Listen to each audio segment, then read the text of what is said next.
he allegedly can only see one of his girlfriends every 90 days. And then the second 90 days he can see the other girlfriend and so on, but he can't see both of them at the same time.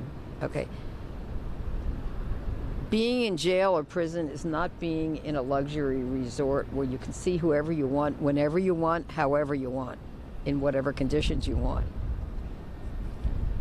I will say he should consider himself fortunate that he can see either one of them at any, under the circumstances of the very serious charges filed against him. In this case alone, sex trafficking, RICO, which is Racketeering, Influence, Corrupt Organizations Act. These are serious charges. And, he also made an argument about his medical condition, that he's feeling stress. Well, most people in prison do feel stress. So if you don't want to feel stress in prison, the best way is not to commit any crimes or not to do acts which could be considered crimes. So I have no sympathy for Mr.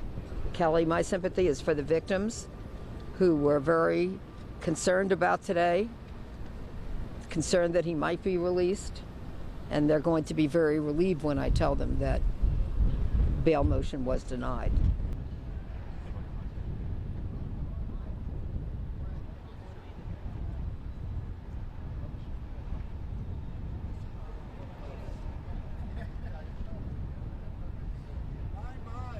It's not just that he's upset about not being able to see his girlfriends.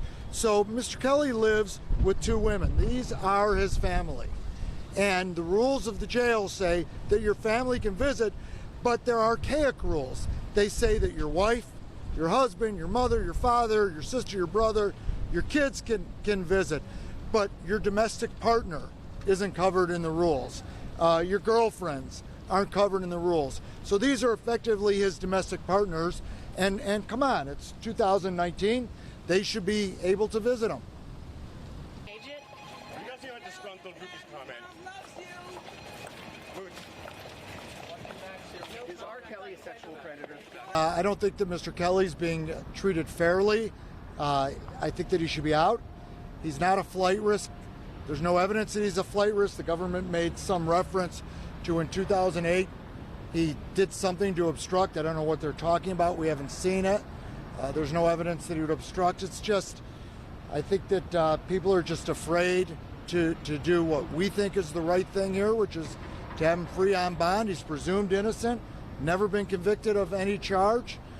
He'd be perfectly happy to be on some form of detention in his condominium in Chicago where he can work on the case. But the judge has ruled, and we respect the judge's ruling,